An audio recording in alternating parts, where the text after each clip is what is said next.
kill it. Look at that. There's about 4 litres of oil coming out of that exhaust just since we've been idling here. Now this one is a 9th month 1974, the changeover year, and she's got a few problems. Why is it at Mr. Landcruiser?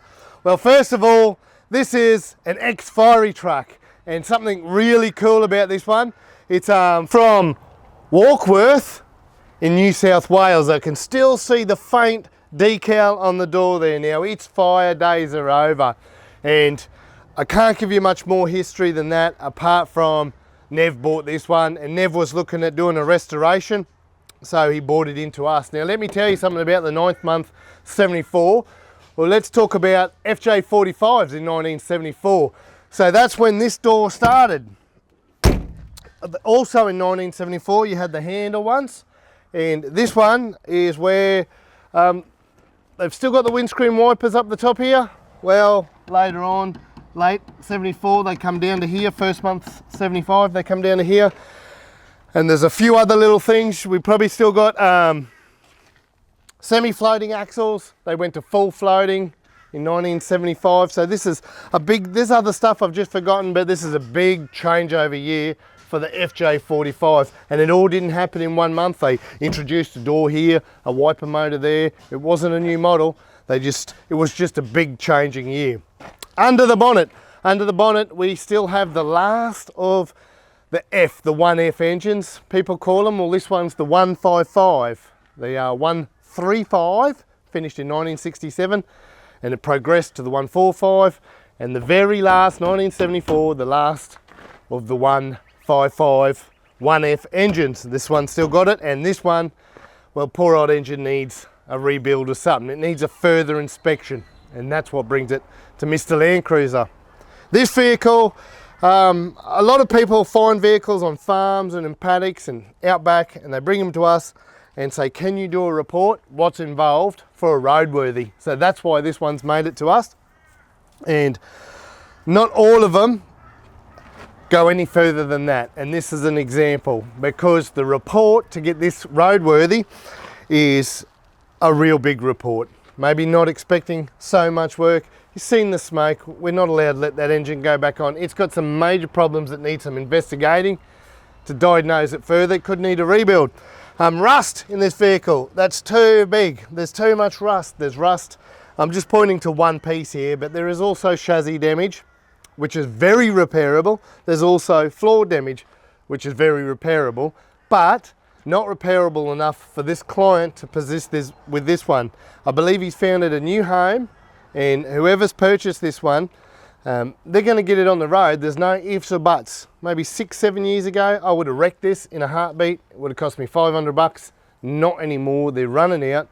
The new owner, he's just going to have to make sure it goes through the engine, the rust, and then all the other things in the list that we've done. So comprehensive list just to get it on the hoist. It had no clutch, so we had to get it going and make sure the clutch worked and get it on the hoist. But that's it. Up the front, we've got a homemade bull bar. She's a doozy.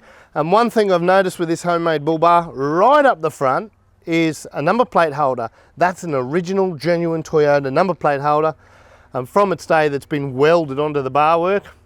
Otherwise, everything else is homemade. Our bezel police, the bezel's upside down. Someone's gave it a tickle along the way. I see a few new parts, some new indicators, some new stuff under the bonnet. They have put some love into it over the years, but it just needs a lot more attention now than it ever has. So we'll go and look inside and see what's going on in 1974.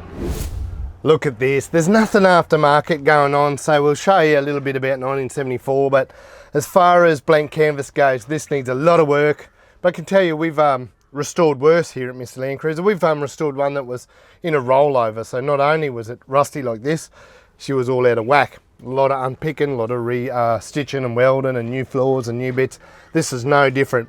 As long as the new client knows that it's a full resto, this one, no back on the road, this one actually needs a resto, and then it's fine. And again, this is the sort of thing you see restoed. Just period correct. The older round steering wheel, all the dash knobs are there. All but about 2 of the holes in the dash are meant to actually be there. The windscreen wiper above the head, I've shown them before, it's just the single piece motor, runs a cable along there. It's still got the steel roof. These real old ones, they have clips that hold the roof down and what have you, so it just, and a lot of them had clips in behind the seats as well, just to hold things down, as well as the bolts. All black interior back then. They changed to grey in the 80s, black door cards, black window wider handles, seats, and ticking time bomb, they say. I've never heard of one blow up or cause any damage, but the fuel tank, if you don't already know this, it's in the car with you. It's under the driver's bum, so if there's a fire, just bail out on this one. But this is an unmolested, there's no signs of the firefighters anymore in this one. It's just pure FJ45 from the day. Very basic. It's going to make not so much a tourer, but just a great resto. Maybe they'll get it red again and make it look like a fire truck again. Okay, this has just been a short and sweet little walk around of something from 1974, of the caliber of car that we save and not wreck anymore. You know, people are still asking 3 to 5 grand for cars in this condition. Sometimes it blows me away, but it is supply and demand. We have run out. We aren't wrecking them anymore. And the good thing about a car like this is it's got everything. They're not going to be on the phone saying, oh, it's missing a seat frame, do you have one? And then I'll say, no, we don't. It's got the steering wheel, the knobs, the handbrake assembly, absolutely everything. So they're not going to struggle with the restoration side of it. It's got the foundation. So it's so good to see this on the road. And I really hope at Mr. Landcruiser we get to meet the new owner, help him on his journey, and do a walk around of this one in a couple of years' time when she's finished. This one's an FJ45 utility, 9th month, 1974.